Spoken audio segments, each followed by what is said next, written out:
morning and welcome everybody to Palazzo Strozzi, to the exhibition Rothko in Florence, one of the most important shows ever devoted to one of the greatest artists of modern times, Mark Rothko. Today I'm here with the curators of the show, Christopher Rothko and Elena Geuna, and with a group of students of the Istituto Marangoni, Florence, from the art department, who wrote the questions that now I will ask you, Christopher and Elena. Let's go directly at the heart of this long project that required many years of preparation. We are talking about 5 years of preparation.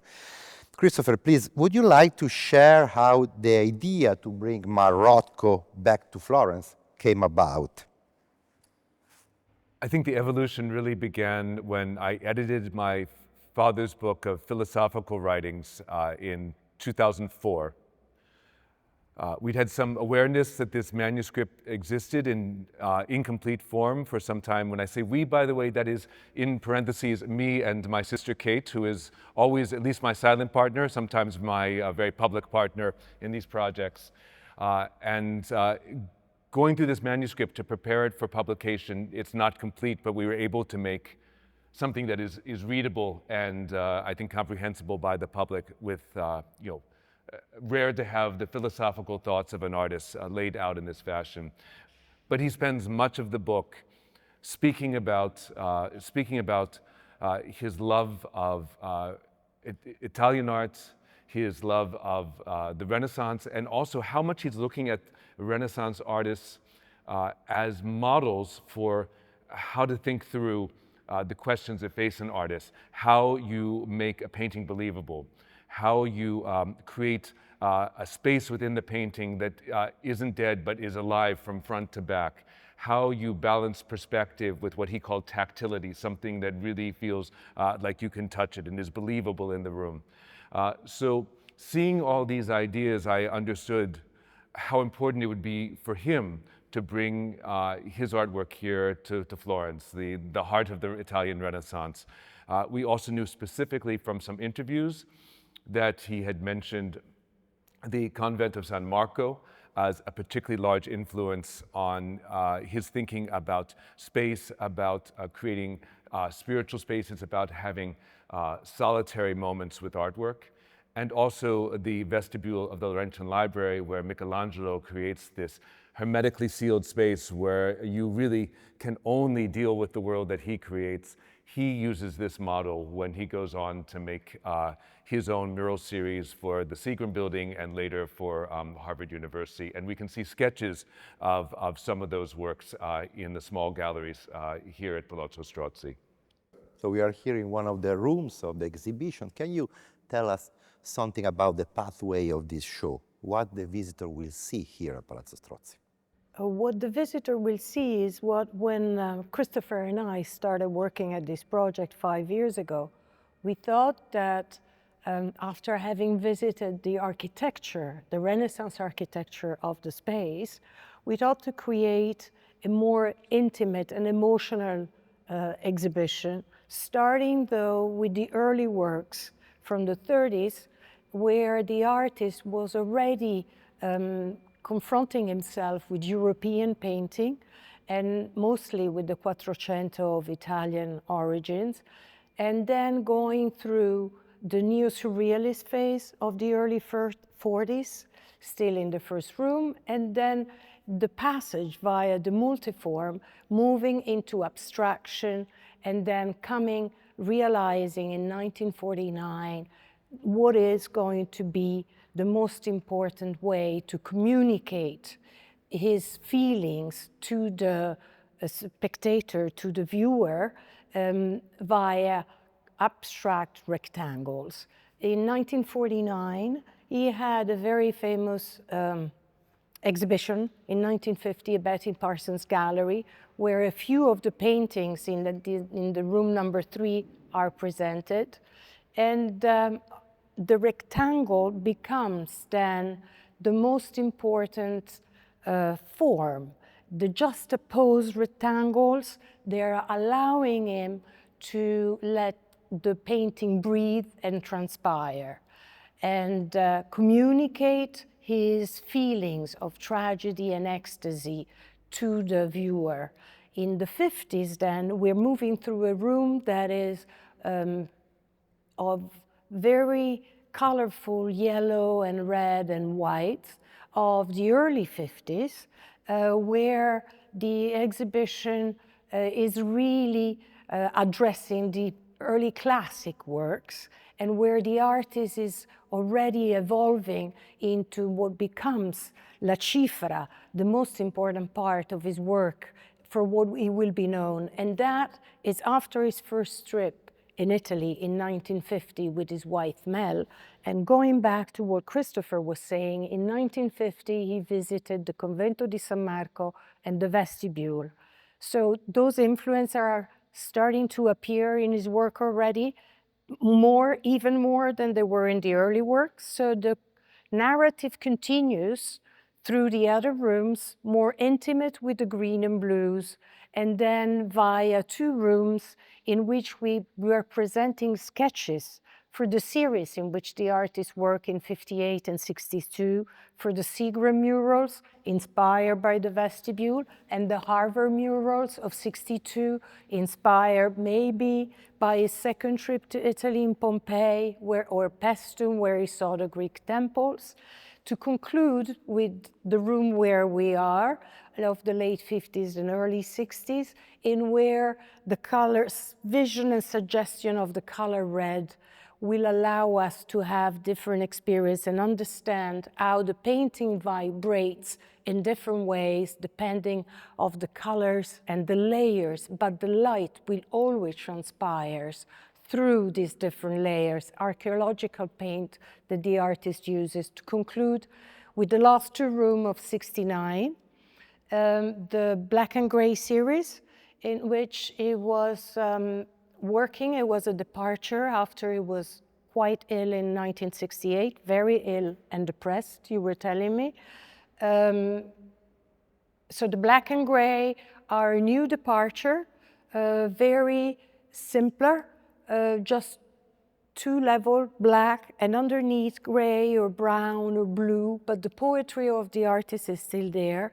The first time where a white border appears around, to conclude in the final room with works on paper that are actually considered real paintings by the artist, and they're reminding us, they're presented in an octagonal form, and they're reminding us of the Terra di Siena and the light blue colors of the Italian Quattrocento. At the beginning of the path, as Elena just said, we have this big selection of early works, which for many visitors could look a little bit more unexpected in the Rothko imagery. What do you think these paintings reveal about his further developments of his career, and how do you connect them with the more famous abstract style of Rothko? Well, I will just note I'll start with the unexpected piece. It's remarkable to me, his classic style, these paintings are so iconic that people will come to a retrospective, they will see the early work, they will be surprised and often really love the early work, and they will come to me and say, I've never seen these before. And I've said, but I know you were at the retrospective 7 years ago in Washington or New York or where. And I said, and we had 2 rooms of those works. But they forget. This for them is Rothko. So I'm always working to remind people about the full arc of the career. And part of the reason I do that is because it's not like these early works are divorced from what happens later. I really think from the beginning to the end, he has the same ideas in mind. He's trying to speak to us in the same way, and he's simply developing a clearer, more direct language over time and through experience of speaking to us on almost a pre-verbal level. He's eliminated narrative. He is just speaking to the inside of us in a way that I think many people find extremely powerful. The early work, however, has its own magic. We can see, as Elena mentioned, strong European influences, particularly in the paintings that we have selected. But if you look at the figures in these paintings, they're all figurative on some level, but many of these figures don't really have faces. You can barely see the faces. These are not personality studies. These are not portraits that we delve into the essence of this person. Instead, they're representatives of us as humans, and he's speaking to their situation, to their place, to what it feels like to be a human being in the world. For instance, he paints many paintings in the New York subway, which today is not so beautiful.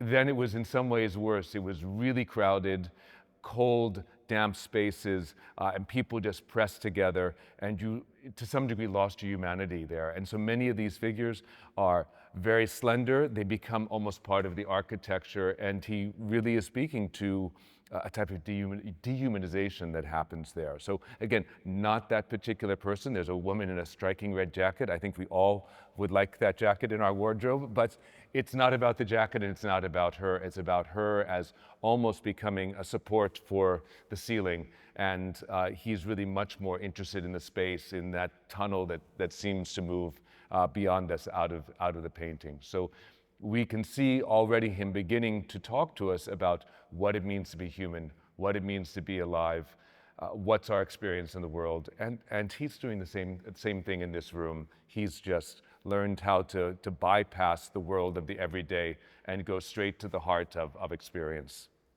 Rothko created a very special pictorial language, a pictorial language that communicates universally. And he did it just relying on colors, proportion, and spatial presence, right? So how, in your opinion, how does this shift from representation to pure perception can change the way viewers engage with paintings?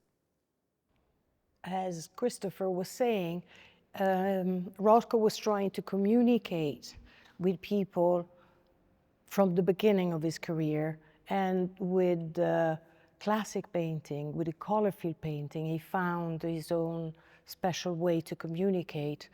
Space and form are paramount to the composition, and the color field becomes an addition, and the narrative is obliterated, and it's leaving space to an immersive experience for the viewer to approach the painting and to experience almost what the painter himself was experiencing when he was trying to paint it.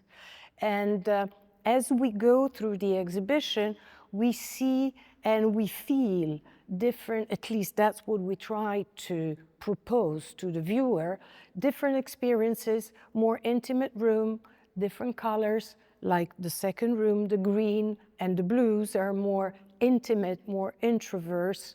It was in the mid-50s when Rothko was wondering whether his earlier classic had been considered a little bit too decorative. So he decided to shift the palette, and it became a little bit more introverse, and they're demanding more time from the viewer, more meditative, and so they're requesting more attention and getting closer and being completely immersed in the experience.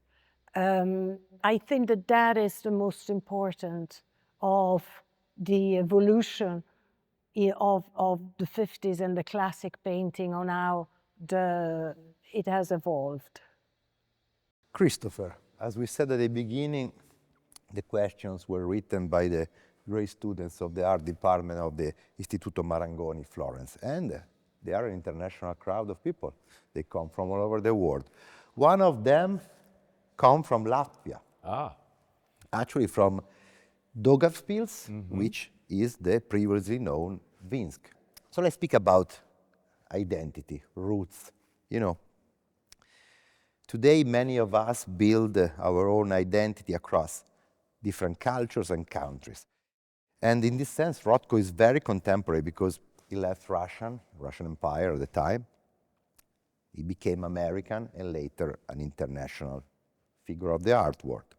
How much do you think this experience of migration and cultural layering playing a formative role in his artistic vision?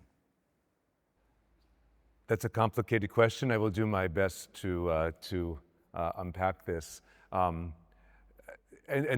the easy answer is that I think it was complicated for him, and at different points he had different attitudes.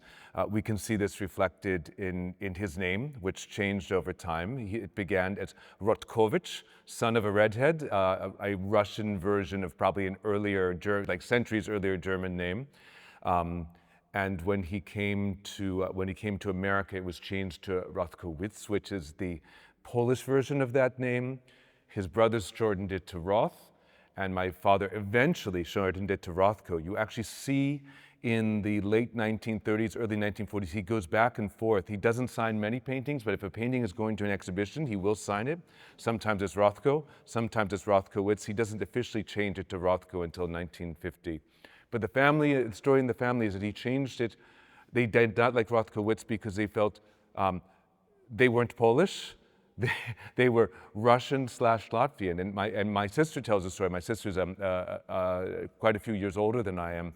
That sometime when she's 9 or 10, he pulled out a map and showed her where he was from, and he said, "We were Russian." He said, "Well, actually, this is Latvia."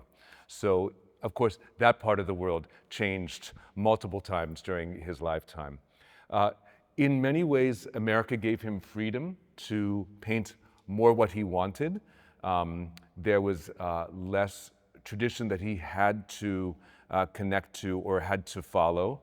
And yet, I think in many ways, he always felt more European. He said he never felt 100% American, even though he claimed not to speak any other languages other than English, which simply can't be true because he left Latvia at 10, probably not speaking Latvian. His region, Latgalia, was really Russian speaking, but speaking Russian and Yiddish, and at least learning Hebrew in school, and apparently French at university, and I certainly never heard him speak that. But in any case, I think that European sensibility, rather than running away from it, again, especially as you see in that first gallery, he is looking very much at European models, and we know from his travel here, and he longed so for many, many years until he could afford in 1950, at almost the age of 50 years old, to come to Italy. He was longing to come here and live amongst the masters that he was studying in New York as best he could through the museums there, and also just through books. So it's both. America gives him a frontier, an open frontier on which to create his artwork, but he's also always feeling connected to that European tradition. Let's go back to Rothko's practice. We know that he was incredibly meticulous about every details in displaying his works, you know, the distance, you have to observe them, the height, to hang them. And about this exhibition, which curatorial and display choices were introduced in this project to control the experience of the visitors, and how does a curator confront the legacy of an artist's awareness on of his public displays? I learned a lot from Christopher because he obviously has been hanging many Rothko shows. We knew that Rothko was very meticulous, as you said, from the beginning, how we wanted his painting to be presented. And we read that in his first solo exhibition in 1954 at the Art Institute of Chicago, there is a long conversation in writing, exchange of letters with Catherine Koo, the chief curator there, and Rothko explaining very meticulous details, and I've seen plan of that exhibition, how he wants his painting to be presented. And when we started hanging, I then learned with Christopher, you know, the height from the floor for the large painting should be really kept, you know, to 35, 40 centimeter. We were really careful of the way we chose the walls we wanted to present them. And the light also is extremely important because Rothko wanted his painting to be experienced, to be an immersive experience where the visitor would walk in and be drawn toward the painting. So the light should be really suffused and not to reflect the painting and the paint too much. So we were really careful on how we were doing the walls. The walls around the painting should be slightly darker. The floor sometimes is lit, sometimes is kept dark as an experience in the last room. So we respected, obviously, all the wishes of the artist, because the role of a curator is bringing the utmost respect to the understanding of the philosophy of the artist, of how he wanted his art to be presented to the visitor. And Christopher was telling me the other day that his father would have loved this show because of the intimacy of this room and the architecture, the Renaissance architecture. So we really decided to have a different rhythm from one room to the other to bring different emotion to the viewer. Let's speak about being an artist, because, you know, among the students of the Istituto Marangoni, many of them, in the future, they will be artists. They are studying for being an artist, and they often face the challenge, that's very tough, of explaining and justifying their works. At the beginning, it could be very, very difficult. We know very well that your father, he didn't like to write and speak about a lot about his art. Of course, he wrote something, but he preferred to paint, let's say that. You know? And he believed that his work was explaining itself very well. What can a young artist learn from Rothko's aversion to writings and explanation about his art and research? My father was more willing to talk about his work earlier in his career, and as his work became more abstract and more explicitly experiential, I think he found that the more often that he said things, he either generated confusion or that he took attention away from the paintings themselves. And because his artwork did not have an explicit message, you know, this is not about this ideology, it is not about this situation, it's more universal. He really wanted to not get in the way of anything that between the viewer and the painting, even to the point of the titles. If you see a title on a painting here, you can be relatively convinced that my father did not create it. Whether it was a number or a color description, he would not do this. The dealers did, his dealers did this because they needed some way to identify the works, and these titles have stayed with us. But he wanted nothing to color, no pun intended, nothing to color your experience and the ideas you come to with this, that you bring to the work. He wants you to bring yourself honestly, and I think from his side, he is trying to be as direct and forthright and honest as possible. And I think if to sort of start with the earlier part, to go back to the earlier part of your question, what does an artist do? I think to the greater degree that you can be honest in what you present to your public, that's the best message you can give. That is the clearest explanation, is being honest in the artwork itself. We mentioned our previous show about Fra Angelico, where the public had this incredible opportunity to observe the magnificent details of these paintings, altarpieces, etc. And Rothko, he experienced these paintings in Florence and by Angelico and many other artists. He learned by observing. This is something he said. And how much do you think the impact of Renaissance art can be connected to the development of his artistic research? I'm basing my answer on his book of philosophical writings, which is written early in his career. We know that it started as early as 1936. We know that he was still writing in 1941, and probably the bulk in 1940-41. He actually stops painting for a year to read philosophy, Greek tragedy, Shakespeare, but also, I think, to work on this book. And it's important to know that he does not talk about his own artwork in the book. He never even acknowledges that he's an artist. He is writing almost as if he's an art historian, but of course he's not trained as an art historian. He's not a writer.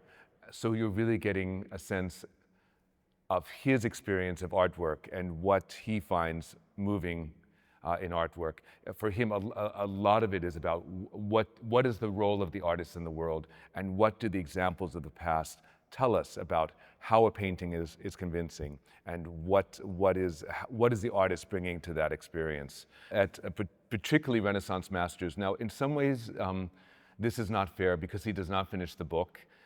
And he's written a lot about the Italian Renaissance and a little bit about French Romanticism and a lot of things missing in between, before and after. But clearly the Renaissance is central to his ideas of how a painting works. And it's, for him, you can see that he's having a conversation with these painters who are painting 500 years before him, looking at how they're trying to solve pictorial problems. How does he make characters actually interact with each other rather than just staring at the audience? How does he make the space believable in a painting? How does he make sure that color is vibrant? How does he bring light to the painting? And he's looking at Leonardo and Raphael and Fra Angelico and seeing how each of them are answering that question. Of course, that's an evolving answer for them too, right? They're developing as artists. He sees that, and sometimes I think it's conscious in terms of what he likes and what he does not like, and others, it's simply those are the qualities of those artists. I think particularly he focuses on Giotto, come through in his own work in terms of that very immediate, very palpable experience of the artwork. We already mentioned the two satellite sections at the Museo di San Marco and in the Biblioteca Laurenziana in San Lorenzo. From your perspective, which were the main curatorial challenges to present Rothko's works alongside the fresco of Angelico and inside the vestibule by Michelangelo in San Lorenzo? I guess you've all been to see the Museum of San Marco, and you have experienced this very, very spiritual place, meditative space, where you walk up to the cells, and each fresco is in one little cell with a little window. So it's a personal, spiritual and meditative experience. And we had to be respectful to that. That was the most important thing.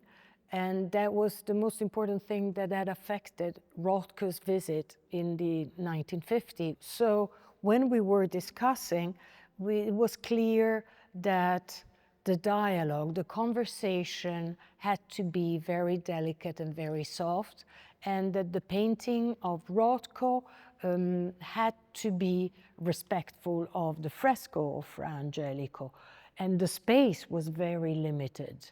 So we had been faced with technical problem, how to hang these paintings. First, the size of the paintings, how to let the viewer experience the painting next to the fresco.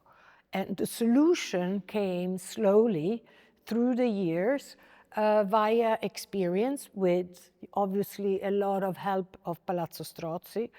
And then at the end, Christopher had a suggestion, a discussion with the architect to try to recreate a softer version of the walls so that we would be less intrusive. And on these walls, we then chose small size painting so that the conversation would be existing, would be there, but would be subdued and respectful. Anything else I should say? I think that beautifully summarizes.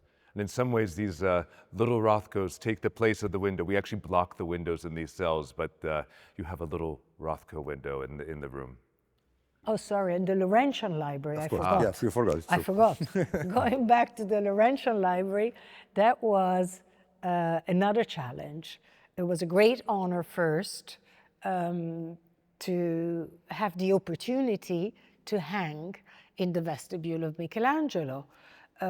It is the first time that a modern work or any work of art, please correct me, has been exhibited within the vestibule of the Laurentian Library.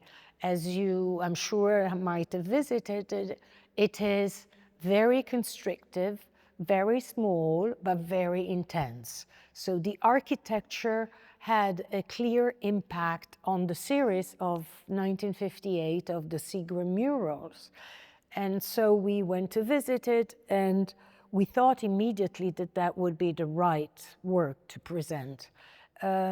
At the beginning, we were looking at the wall at the bottom of the staircase. Then there were 3 walls, and we thought maybe 3 watercolor, 3 early studies would work.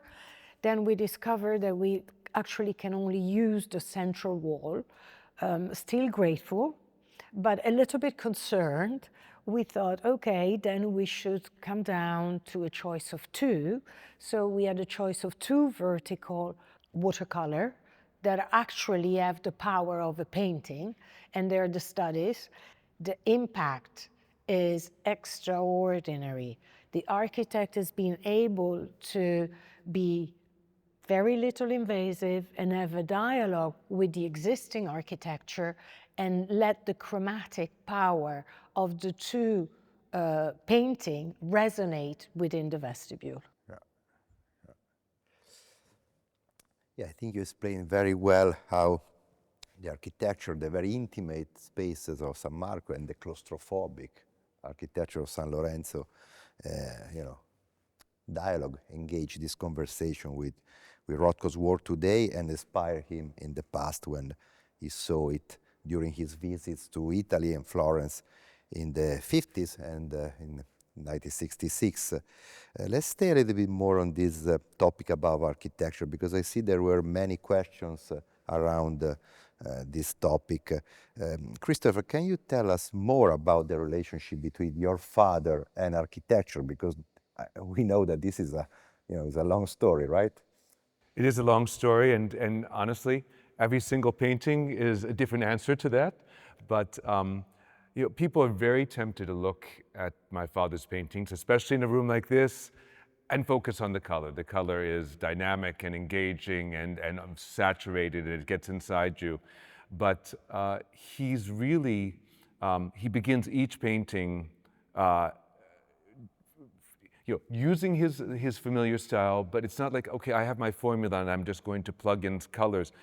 Every painting he's starting over and imagining how he's going to build the structure of this painting. If you go into the small rooms, you will see studies for the classic paintings.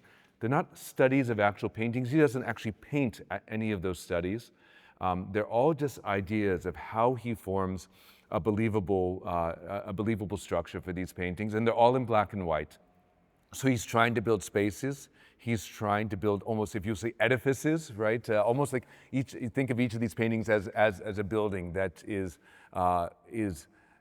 held up on a structural way. But of course, any great building it shouldn't feel just piled on top of each other, the stones. They have to somehow expand to something greater than their own materials. And I think that's really what he's trying to do in these paintings, create spaces that we can, if not literally enter, metaphysically enter, and ones that are inspiring. He spent so much of his time, particularly in Italy, in sacred spaces, seeing beautiful churches that sometimes they're intimate, but they feel expansive. Sometimes they're enormous, but frescoes in a small chapel will focus your attention there. He's always making this play between something that leads us out to the beyond and something that keeps us very intimate in here. And he's, again, we've noted the spaces that he actually writes about, but we know from my sister, who accompanied him on his 1959 trip at the age of 8, and tells me from dawn until dusk, they went from church to monastery to museum to crypt to, constantly, hours and hours every day, and he was just absorbing all of this. And again, not just the artwork, but how it was framed by the architecture around it. Another questions about your work, about your activity about preserving and studying the heritage of Mark Rothko that has been going on for decades now, Christopher, and how this project fits in this work that you have been doing so far about your father.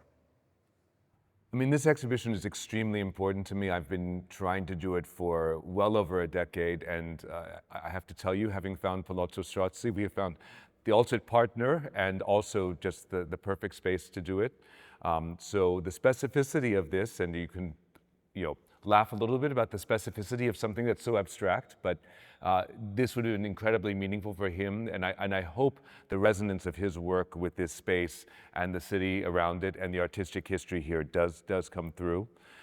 In terms of some of the specifics, as Elena mentioned, through many exhibitions, and also just knowing from my father's example, we know some of the guidelines about how to create a convincing room that is intimate and where you can experience the paintings both individually and as an ensemble. That ensemble is very important. It was very important to him. He did not like being shown with other artists. It's not that he didn't like other artists. He was looking at other artists constantly, but he felt there would be sort of a clash of voices. So long before he could really be in any position to insist on his own room, he was insisting on his own room. So we tried to keep honoring that conversation that happens not just with the viewer, but amongst the paintings. I will add just on the preparation front, the last room of this exhibition, which is incredibly special, I think the three of us all feel like it's a magical ending to this exhibition. These are all large-scale works on paper.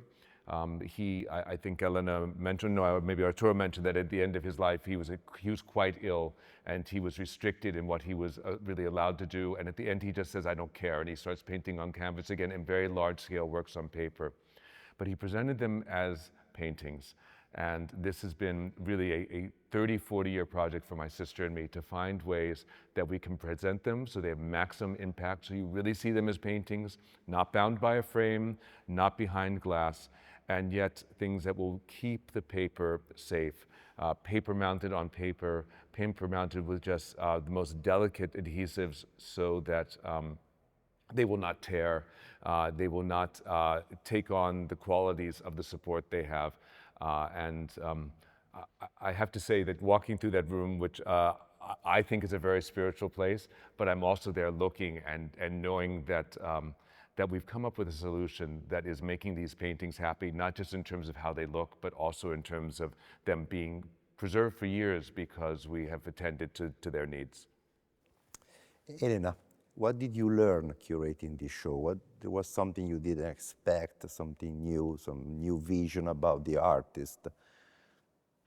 I think it was an exceptional experience working with Christopher and learning so much about Rothko that maybe I didn't know, I had not read, and I had not experienced it personally. And here in Florence, I must say that the touching spiritual experience of seeing the Rothko installed in the San Marco, it's beyond anything I thought it would be at the end achievable. It is a real conversation, and it is so strong and so powerful. And the fact that the whole exhibition is taking place in various locations in the city, I think it's bringing really what Christopher was saying before, the message of Rothko back to the viewer. Let's look and meditate in front of my art. Let's think of space when you go to the vestibule of the Laurentian Library, and let's learn how his human perception and his human experience has evolved through the years to become, via these different emotions in these rooms, eventually something so touching for the public to conclude in what I can call an octagonal chapel again. And an octagonal chapel that's remindful. I guess you all studied the Rothko Chapel in Houston, which I visited many years ago, and I'm planning to go again. But it was an incredible experience, and it was the last major achievement of Rothko at the end of his career. It took him many years. From 64 to 67, he devoted himself to that. So, as Christopher said, the last room to me in Palazzo Strozzi has really had a personal effect. And can you both give an advice to the visitors of this show?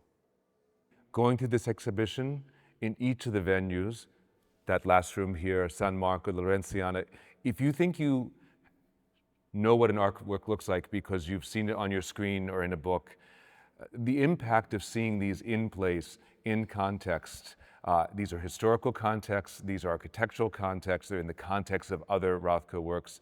It's not just, it's better, it's a whole nother level of experience. I would say, look at the painting from far, but then get close. Let yourself be immersed by the painting. Discover the different layers, the luminosity, the vibration of the work. Experience, for example, how the work behind me looks from far away black and black, but then you get close and you discover that it's actually black and brown with a little blue. Rothko was talking to us, was asking us to experience what he felt when he was painting it, and there is so much in each painting that is really asking you to get as involved as possible and as close as possible.